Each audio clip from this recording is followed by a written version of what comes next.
안녕하세요. 돈 버는 세상 돈쌤입니다. 대한민국이 24년 국회의원 선거를 했죠. 여당이 대패배를 했습니다. 이번 패배로 최고의 악재주는 두산 에너블리트입니다. 총선 이후 많이 하락을 했는데 기차는 그래도 달립니다. 원전의 시대가 왔고 원전은 매우 깨끗한 에너지고 대한민국 같은 무역을 하는 나라는 원전을 키워야 합니다. 윤석열 대통령이 또 많은 욕을 들어먹고 이번 총선도 패배를 했지만 가장 잘한 정책은 탈원전을 폐기하고 원전을 살린 겁니다. 제가 원전을 공부하다 보니까 원전이라는 사업은 워낙에 큰 사업이기 때문에 국가가 밀어주고 국가가 보증을 해주고 국가가 같이 영업을 해줘야 수주가 터집니다. 그래서 윤석열 정부가 가장 잘한 정책은 원전과 방산을 키운 정책이라고 저는 생각해요. 돈세형도 현 정부가 들어서면서 원전에 투자를 많이 했는데 그래도 이런 하락장에 원전주에 투자를 해서 돈을 많이 벌었습니다. 특히나 두산 많이 성공했죠. 두산 에너블리트 제가 유튜브 첫 방송 때부터 투자해서 많은 성공을 했습니다. 저에게는 매우 보석 같은 주식입니다. 두산 에너빌리티를 공부하겠는데요. 24년 1분기 실적이 나왔는데 실적이 준수합니다. 괜찮다는 거죠. 우리는 매우 싸게 매수했기 때문에 우리는 이젠 매도 계획을 잘 준비하면 우리에게 또 큰 수익을 줄 거라고 생각합니다. 원전을 살리면서 해외 수주에 바람이 불고 있습니다. 24년 7월 달에 체코 원전이 선정할 건데 프랑스와 한국이 두 나라가 경쟁을 하고 있는 것 같아요. 30조 원 규모라고 합니다. 말이 30조 원이지 엄청난 금액이죠. 막바지 경쟁이 치열한데 제가 알기로는 프랑스는 기술력이 좋지만 가성비하고 그 시공 능력이 뛰어나진 않아요. 시공이 대한민국이 잘하는 거는 시공을 제 날짜에 빨리 하는 겁니다. 가성비가 좋아요. 가성비는 뭡니까? 가격이 싸다는 거죠. 물론 중국이 더 싸지만 중국은 왠지 기술력이 좀 떨어집니다. 대한민국의 원전 해외 수주는 누구랑 붙어도 가능성이 있는 거예요. 이번에 프랑스하고만 남았다는데 저는 승률이 80% 이상은 된다고 생각해요. 아무래도 기술력 좋죠. 가격도 좋고 기간도 짧은 시간에 시공을 완벽하게 할 수 있기 때문에 대한민국의 승리를 예상하고 응원합니다. 미국의 웨스팅하우스와 분쟁은 걸림돌이다. 이게 웨스팅하우스의 원전 설계 기술을 가지고 있어요. 그렇지만 대한민국도 원전 기술을 완벽히 가지고 있기 때문에 이제는 이런 미국의 설계 특허권 밀리지는 않습니다. 너무 걱정할 필요 없고요. 만약에 미국의 웨스팅하우스가 분쟁을 하면 조금 떼어주면 됩니다. 삥땅을 좀 떼어주면 돼요. 설계값을 떼어주면 되기 때문에 무조건 한국이 프랑스를 이기면 되는 겁니다. 원전의 사업이 다시 르네상스가 될 것 같죠. 시공 능력이 전 정부 문재인 정부 때는 탈원전을 해서 꺾였지만 사실은 원전 실력이 세계 1위입니다. 기술력이 최강이에요. 현 정부가 제일 잘한 게 원전을 살린 거죠. 원전을 살렸기 때문에 해외 원전 수주가 정말 많이 터지고 있어요. 지금 기대되는 해외 원전 수주는 체코도 있고요. 체코도 7월 달에 하죠. 폴란드도 있다고 하고 아랍에미리트도 있다고 하고요. 소형 모듈 SMR이죠.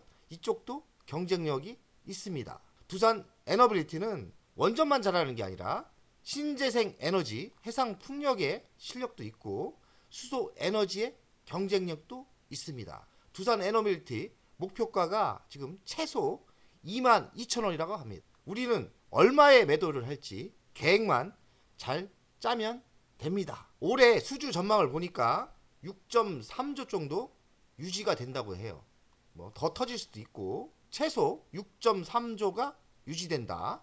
순이익이 증가를 했는데 두산 에너빌리티 1분기 실적이 순이익이 증가를 했는데 그 이유가 뉴스케이 파워를 투자했지 않습니까? 이 뉴스케이 파워가 올해 주식이 많이 상승했어요. 그래서 투자 주식 평가 이익이 있다고 합니다.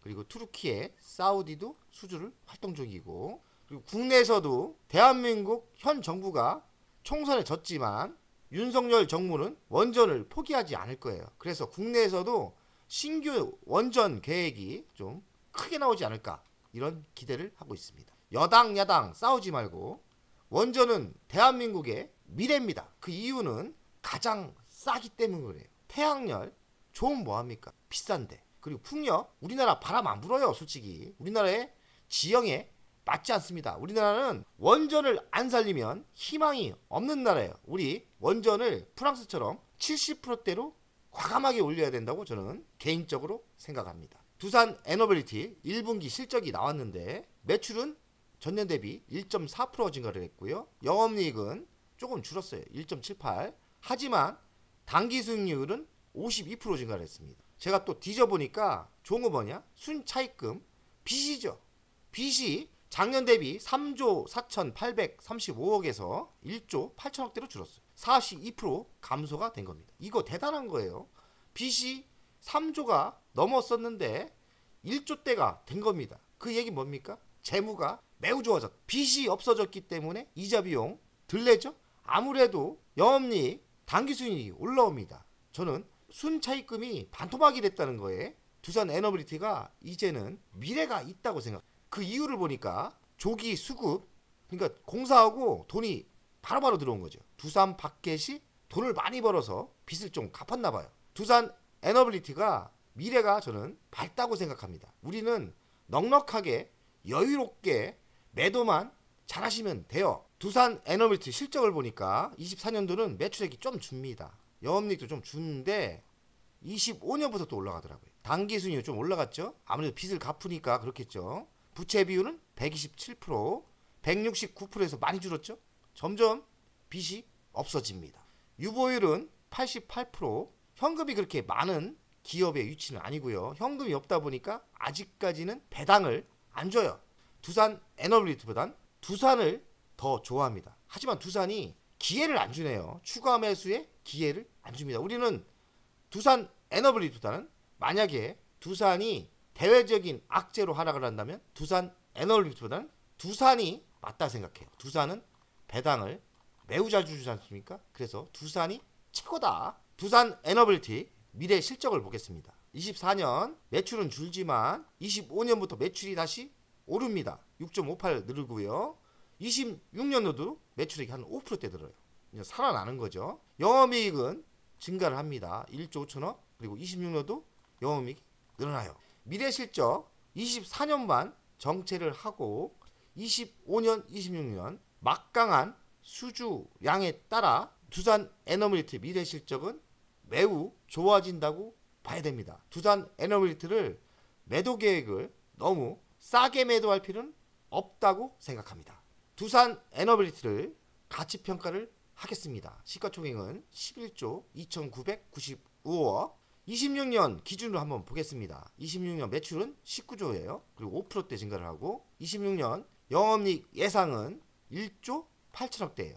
25% 증가를 합니다. 적정가는 지금 17,640원이지만 62% 상승 여력이 있다고 생각합니다. 그럼 얼마냐? 28,000원이 적정가예요. 계획을 잡을 때 대외적인 악재 그리고 금투세 이런 좀 악재가 있지 않습니까? 적당히 욕심내시고요. 매도 가격은 28,000원까지는 충분히 갈 수 있으니까 잘 생각해서 매도를 했으면 좋겠습니다. 보세요. 얼마에 매도할지 저도 사실 금투세에 쫄아서 잘 모르겠습니다.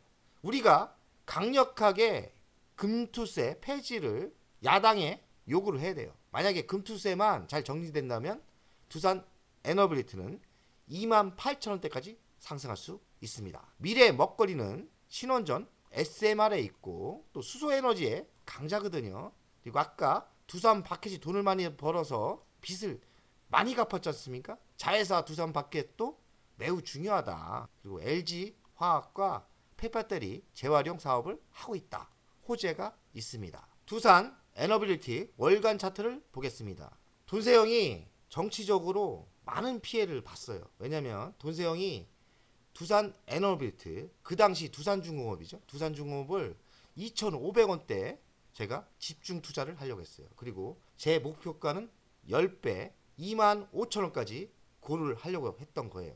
근데 4년 전 그때도 민주당이 총선에서 대승을 하면서 아직 멀었나 하면서 망설였다가 제가 2만원까지 가는 템버거를 놓쳤습니다. 이게 2만원 정도 갔었거든요. 여기까지 조정을 이렇게 받길래 제가 유튜브 첫 방송을 12,000원대 한 겁니다. 돈세영 첫 방송이 두산중공업이에요. 두산중공업을 2,500원대 못 사고 12,000원대 조정을 많이 받았을 때 12,000원대 매수해서 제가 3만원대 매도하고 나왔습니다. 아쉽지만 두산 에너빌에서 꽤 많은 돈을 벌었어요. 억대 이상 벌었어요. 꽤 많이 벌었습니다. 그래서 여기서 매도하고 다시 재매수를 하고 지금 아직 매도를 안 했죠. 많이 가지고 있진 않지만 그래도 억대는 가지고 있는 것 같습니다. 이번에도 매도 계획을 준비하고 있는데 얼마에 매도할까 망설이고 있습니다. 그러나 분명한 거는 돈세영은 분명히 좋은 가격대에 매도할 계획입니다. 목표가 28,000원이죠. 28,000원까지 충분히 상승할 수 있지만 대한민국 정치가 지금 엉망 아닙니까? 금투세를 하니 많이 지금 현 정부가 힘이 있어야 되는데 많이 약해졌죠. 저는 목표가를 약간은 보수적으로 가려고 합니다. 많은 갈등을 하고 있어요. 돈세영 가족 여러분들도 28,000원까지 이렇게 시장이 열려 있으니까요. 이 정도까지 갈 수 있는 겁니다. 악재가 존재하기 때문에 너무 욕심내지 말고 보수적인 매도 계획을 잡는 게 전 좋다고 생각합니다. 돈세영 가족 여러분들은 두산을 더 보유하고 계실 겁니다. 제가 매우 쌀 때 요때 추천을 했죠. 바닥에 추천을 했습니다. 돈세영도 사실 돈을 많이 벌었지만 생각을 해보니 비중이 그리 많이 들어갔다고 생각이 안 들어요. 사실 제가 바닥에 한 2억에서 3억을 들어갔고 몇 번을 또 해먹고 여기서 돈을 좀 벌었습니다. 하지만 제가 확신만 더 있었으면 더 매수했던 게 맞고 반 이상을 매도했는데 매도를 출제 안 한 게 맞다고 생각합니다. 물론 결과론이지만 24년 최고의 돈세영이 추천주는 두산이었던 것 같습니다. 지금 보유하신 분 축하드리고 두산을 매도 계획을 잘 준비하시면 좋겠습니다. 저는 혹시나 조정을 다시 크게 받는다면 저는 추가 매수를 준비 중인데 제가 느낌이 저한테 다시 매수할 기회는 안 줄 것 같아요. 두산을 보면서 좋은 주식은 아무리 세상이 혼탁스러워도 좋은 주식 골라내기 힘들거든요. 좋은 주식은 장기 투자하는 것도 힘든 대한민국 주시장입니다. 하지만 공부를 열심히 하면 두산 같은 거 찾아낼 수 있습니다. 제 2탄이 뭡니까? 올해 2탄은 저는 섹트랙 아이라고 생각합니다. 섹트랙 아이 돈세영 따라 하시는 분들 많이 보유하고 계시고 많은 수익이 났죠. 저도 어제는 5%대 하락하고 오늘은 오르고 간땡이가 아무리 크다고 해도 저도 하루에 매도를 할 걸 그랬어. 저걸 매수를 할까? 정말 망설여지는데 저 한 50% 이상은 매도를 했어요. 지금 그래도 많이 보유하고 있습니다. 9억을 매수했으니까요. 지금 한 주를 안 팔았으면 돈을 엄청 벌었을 건데 50% 매도한 거 총선 때문에 제가 매도했지 않습니까? 금투세 때문에. 세금을 많이 걷는 나라는 좋지 않습니다. 주식시장, 대한민국 주식시장 얼마나 힘든 장입니까? 돈세영 30년 동안 투자를 했는데 돈을 벌었다가 많이 토했습니다. 이 힘든 대한민국 주식시장이에요. 이렇게 안 해도 세금을 안 낸다고 해도 지금 미국 시장으로 많이 떠났는데 돈세영도 금투세를 만약에 적용시킨다면 실행한다면 끝까지 투쟁하다가 대한민국 금투세가 들어오면 저도 미국 시장으로 철수할 겁니다. 할 수 없는 거죠. 저도 제 개인 재산이 매우 중요하기 때문입니다. 아무리 힘든 장이라도 공부를 열심히 하고 하면 하나 에어로스페이스, 두산 그리고 섹트랙아이처럼 이런 하락장에서도 꽤 좋은 성과가 나는 종목이 있으니까 너무 부정적으로 세상을 보지 마시고 국내 주식을 너무 욕하지 마시고 긍정적인 사고가 부자를 만들어 냅니다. 돈세영이 열심히 도와드리겠습니다. 힘든 대한민국 주식시장이지만 열심히 한번 해봅시다. 최선을 다하면 됩니다. 화이팅!